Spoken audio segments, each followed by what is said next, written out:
Bonjour, enfin rebonsoir. On va parler à cette table des talents. Alors aussi, je ne sais pas si vous avez écouté plus tôt, mais Anne Bouvreau était là pour présenter le rapport sur l'IA.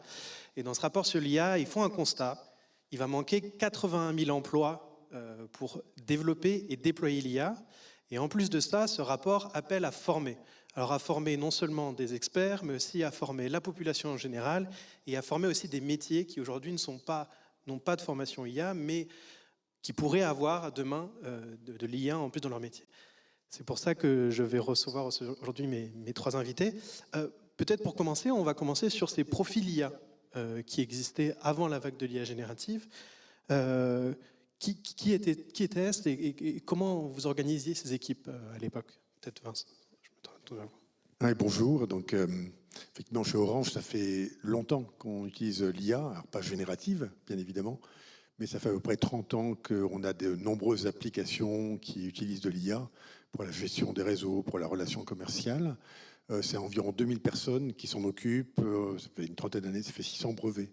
Donc, c'était plutôt des profils d'ingénieurs qui travaillaient sur le développement de solutions très nombreuses, très nombreux applicatifs dans différents métiers. Et c'est plutôt des métiers effectivement classiques d'ingénieurs qu'on avait.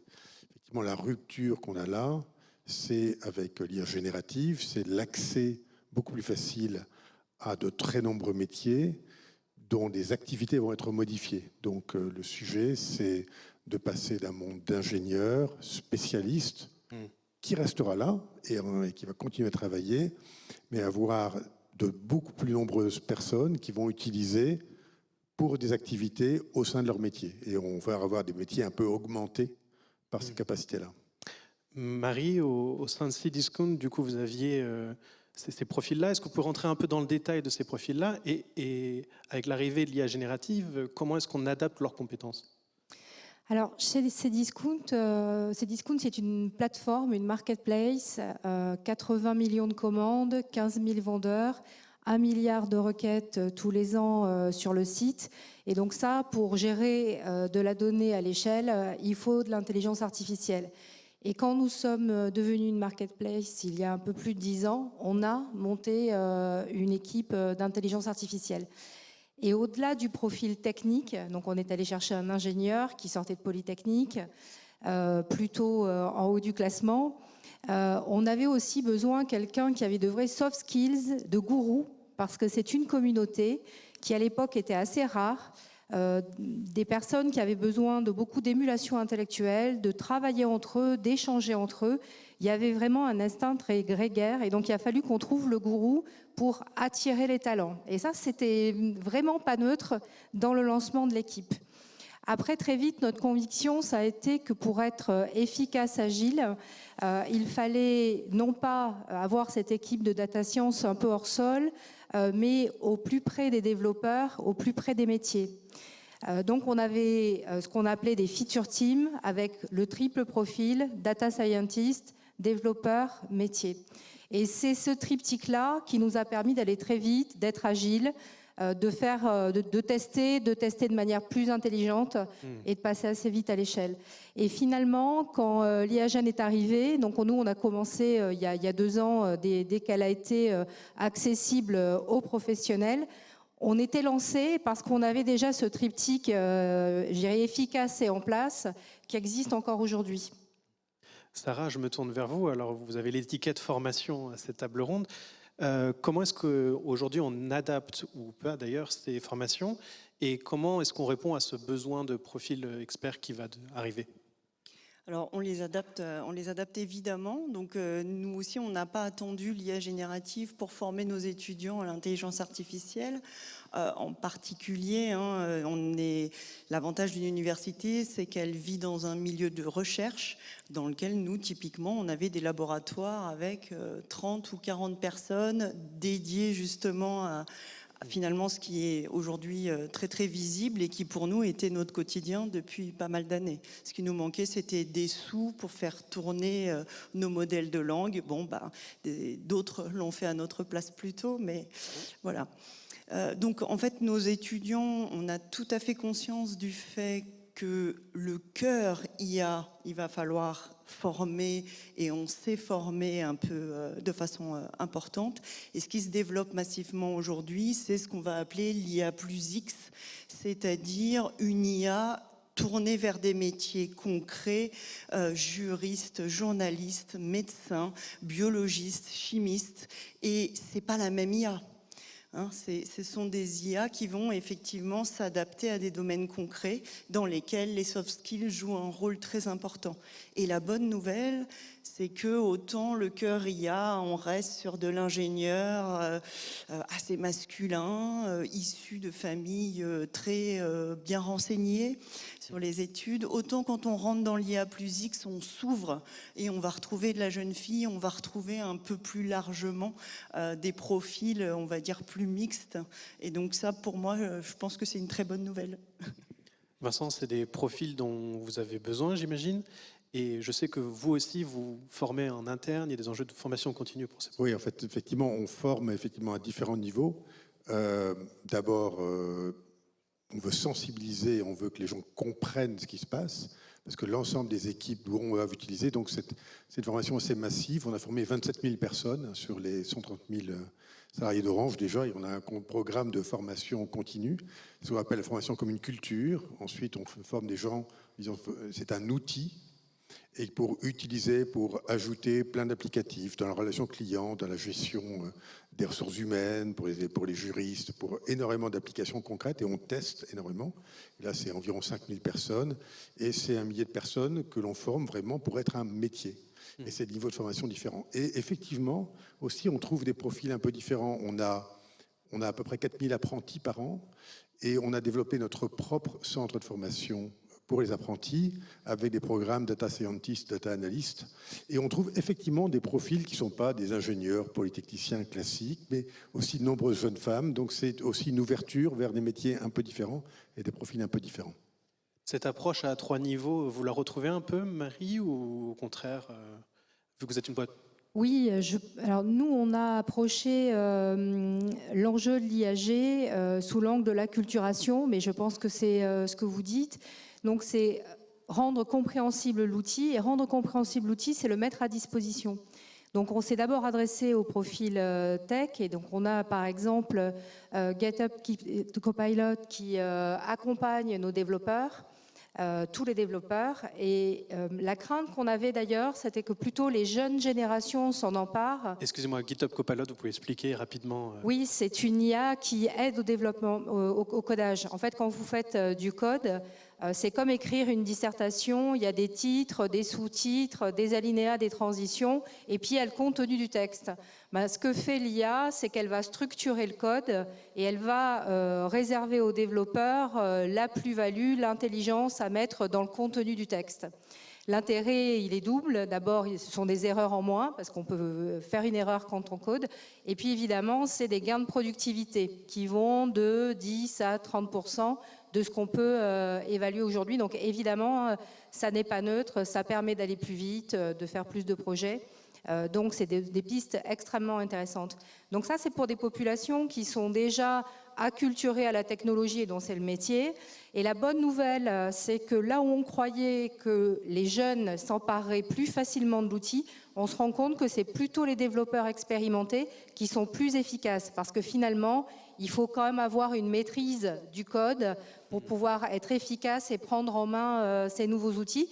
Et donc, c'est intéressant parce que ça veut dire qu'on n'a pas de fracture dans les générations et qu'on peut continuer comme on le fait aujourd'hui avec les plus expérimentés qui accompagnent l'évolution des plus jeunes. Ça, c'est plutôt un enseignement positif. Et puis, on le fait également auprès des métiers pour 2 raisons. Donc là, c'est un test qui est sur différents métiers, du COMEX à d'autres fonctions, marketing évidemment, mais elles le font vraiment pour des cas d'usage très précis, mais aussi le juridique, la DAF, etc. D'abord pour comprendre ce qui se passe, comprendre ce que ça peut apporter, et puis c'est aussi pour travailler l'employabilité. Un juriste aujourd'hui n'aura pas forcément le même rôle demain, et c'est important qu'il le comprenne, qu'il le perçoive et qu'il voit qu'est-ce qu'il peut tirer de l'IA. Un acte simple, une analyse simple, une synthèse simple, ça pourra très vite être fait par de l'IA. moi, ma conviction, c'est que ça ne remplacera jamais l'intelligence humaine quand il y a des raisonnements sophistiqués, une plaidoirie, tout ce qu'on veut. Je pense qu'il y aura toujours besoin d'humains, mais différemment. Et donc, c'est important de mettre dans les mains des métiers. Et Sarah, justement, ouvrir les valves à un peu tout le monde, parce que Vincent l'a mentionné aussi, voilà, donc on a ces experts, ces profils bimétiers IA et X, mais aussi l'ouverture à tout le monde. Comment est-ce qu'on fait ça à l'échelle de Paris-Saclay? Alors voilà, ouais. Paris-Saclay, c'est 48 000 étudiants, hein, donc c'est un large... notre objectif, c'est d'ici quelques années que toute personne qui sorte diplômée soit formée à l'IA. Alors ça veut dire quoi? Ça veut dire comprendre vraiment comment ça fonctionne une IA. Et pour rebondir sur ce que vous disiez, là, je pense que quelque chose qu'il faut bien comprendre, c'est qu'une IA, elle n'est qu'une loupe d'un certain nombre d'informations qu'elle a apprises. Et cet apprentissage, il se fait avec des gens qui vont annoter, donner des informations et autres. Une IA qui ne se nourrirait que d'IA, comme on en voit de plus en plus, elle va dans le mur, elle va nous raconter des grosses bêtises très vite, colporter des informations complètement dingues. Donc voilà, cette base, en fait, des grands principes, on sait aujourd'hui avec un certain nombre d'outils. Alors c'est pas juste des MOOC avec des bêtes vidéo qui s'enchaînent, c'est des choses un petit peu plus malines. On a monté un brevet de l'IA où on fait ce qu'on appelle du learning by doing. On va toucher un certain nombre de concepts et on va les comprendre. Donc ça, c'est une première partie. Et puis ensuite, il va falloir effectivement acculturer aussi dans les enjeux, démystifier. Donc ça rejoint la table ronde précédente, aider finalement à bien prendre conscience de ce que l'IA sait et saura faire un jour et de ce qui est de l'ordre de la science-fiction. Vincent, je me tourne vers vous. Cet aspect, comme vous avez dit, former tout le monde, à quoi on forme en premier et aussi, la deuxième question peut-être que j'aurai dans la foulée, c'est on parle beaucoup d'éthique, on parle beaucoup des risques, de l'hallucination. Comment est-ce qu'on gère ça quand on doit former un aussi grand groupe? D'abord, effectivement, la formation, c'est pas de la formation en ligne, c'est pas des cours, on a différents modules, différents partenariats avec des universités ou des écoles. Mais au-delà de ça, c'est vraiment de l'apprentissage by doing, enfin en le faisant. Et donc on a notre propre moteur, hein, qui est un combo des différents moteurs disponibles, mais sur notre tenant, c'est-à-dire enfin, les données propres, qui permet à tout... Oui, c'est un chat GPT, mais en fait, on a plusieurs, parce qu'il y a plusieurs moteurs qui existent, donc on a un petit combo et chacun peut choisir, mais sur des données qu'on n'envoie pas à la nature, parce que ce qui sort, on ne sait pas quand ça revient. Donc c'est un vrai sujet pour que nos équipes apprennent en permanence, utilisent, et tous les jours, je croise des gens... la semaine dernière, c'est quelqu'un de mon équipe qui utilisait ça pour sélectionner entre deux fournisseurs pour un système de paye. Et hier, c'était quelqu'un qui organisait son planning de repas régime crétois. Donc il y a vraiment des applications très diverses, même personnelles. Et donc première chose, effectivement, c'est de mettre en œuvre de manière pratique, apprendre comme ça. La deuxième chose, c'est qu'il faut le faire, effectivement, en protégeant nos données. Alors, il y en a une approche éthique. Donc on a un comité d'éthique avec des experts externes qui a défini un certain nombre de règles du jeu. On a défini des règles d'usage.